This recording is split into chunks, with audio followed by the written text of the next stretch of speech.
prepare your personal budget for doing business. A lot of times we get started, we get excited and real enthusiastic about getting into the entrepreneurial world, starting a small business, but we overlook some of the basic things that we need to do to actually be successful. And I think one of the first things we do is overlook our personal budget and don't have a real clear picture of how much we're going to have to put into that business, that new venture, and how much sacrifice we're going to have to make for that new venture. Um, I'm going to add an Excel spreadsheet. This actual image here, I'm going to give it to you guys so you can kind of manipulate it and change it around and put your numbers in there. And it's to help you manage your personal budget. But I've said this many a times in different trainings on different videos that there are a few things that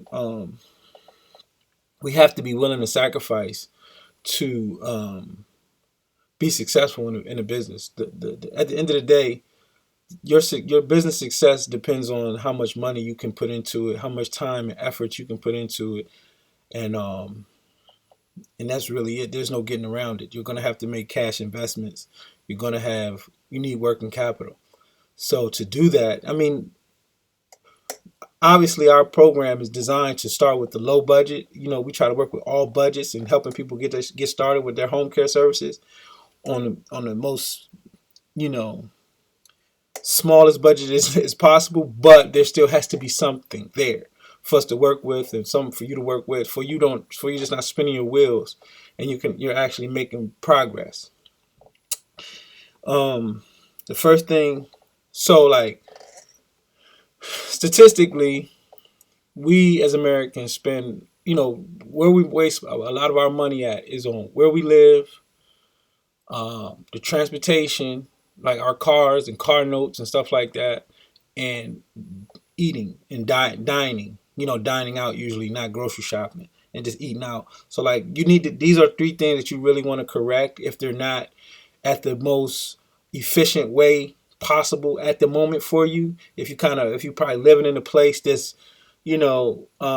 probably a little bit more expensive than what your budget can handle, or it's right at your budget and you don't have anything left, you really might want to think about scaling back, finding a smaller place.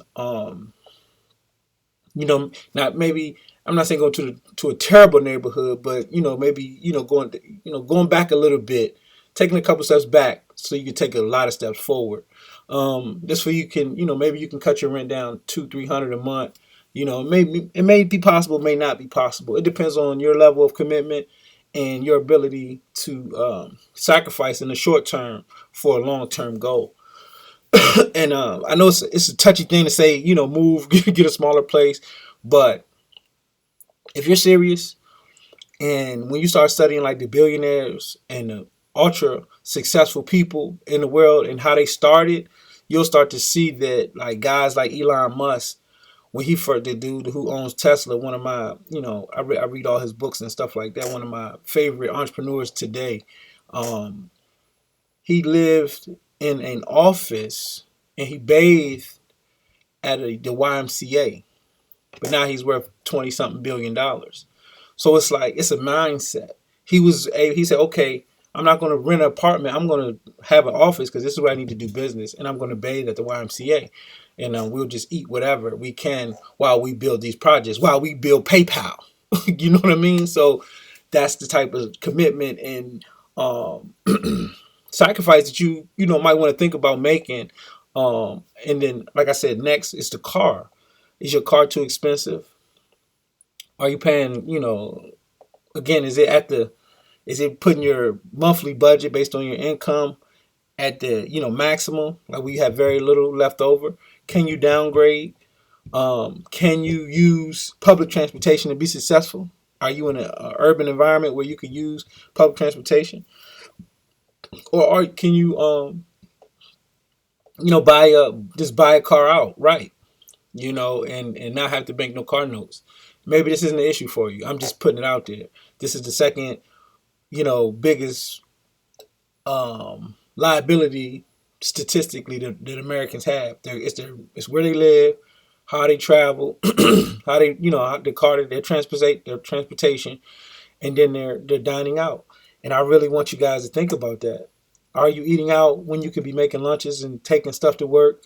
Are you, going to the company cafeteria or the Starbucks, or, whatever your vice is, whatever your thing is? Are you getting these coffees, every morning when you can be making your own coffees in the morning? Stuff like that. Like, just thinking about redirecting and turning those little funds into, you know, investments into your business. Um, and these are just some of the things you want to think about. And then you start thinking about, credit cards and entertainment and travel and vacations. Like, I know it's kind of hard to, like, even, if you already built this lifestyle for yourself, to start to think about scaling it back when you're trying to do something more for yourself. It's like, why do I want to go backwards? No, you want to go backwards so you can create something bigger and better for yourself. It takes a little bit of sacrifice. And I'm not going to sugarcoat it. It takes a lot of sacrifice. It's going to take a lot of sleepless nights. It's going to take a lot of understanding from your family and, your partner, your children. Even if they're accustomed to a certain level of lifestyle, entertainment, gifts, clothes, games, toys, whatever, that they have to understand that we're going to have to scale some of these things back so we could make a larger investment in our future. And it's no really, again, it's no really getting around it. So check out the link in the description of this actual video, and you'll see this actual Excel spreadsheet, so you can start to work on your own budget, create your own budget, and start preparing yourself for to do business. And then, like, when you think of another quick thing, that a bill that we usually didn't have before, a couple years ago, 10 years ago, we weren't having all of these subscriptions. Like, now we got Netflix, all the TV subscriptions. Then you got Amazon, all these Prime subscriptions, all these different subscriptions. And then people got these boxes, these, all these different weird things that you kind of overlook, because it's only $5.29 a month. It's only $5.49. It's only $5.99 a month. It's only $4.99 a month. Hulu, Stars, this, that.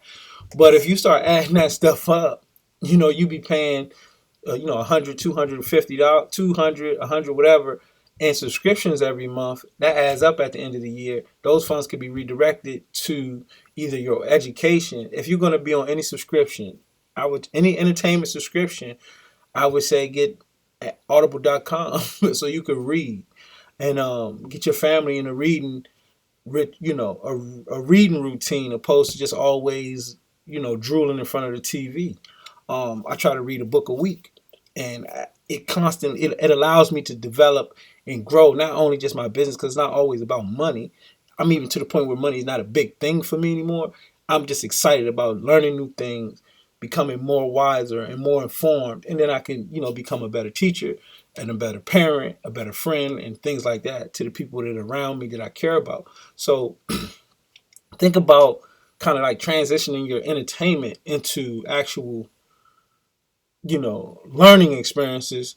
And then doing, there's a lot of free things that you could do in your community that you could replace some of the things you may have done before as far as entertainment, because I'm not going to sit here and pretend like you don't deserve to rest and recover from a hard day's work, a hard week's work, a hard month's work, because that leads to burnout, and then that doesn't do anything for anybody.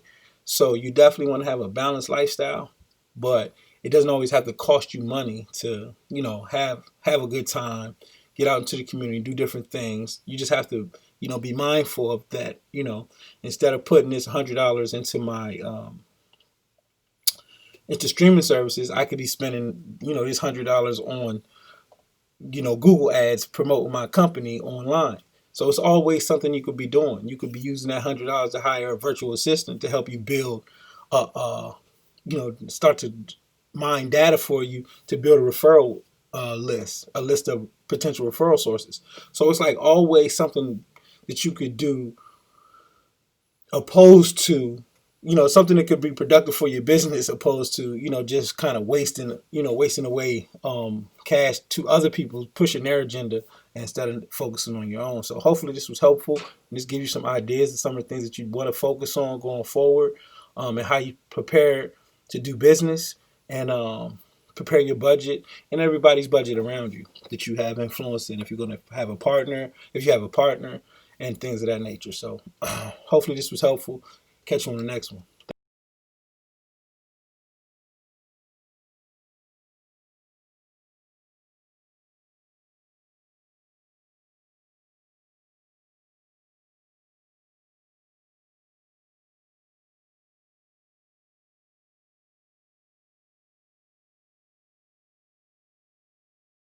Thanks.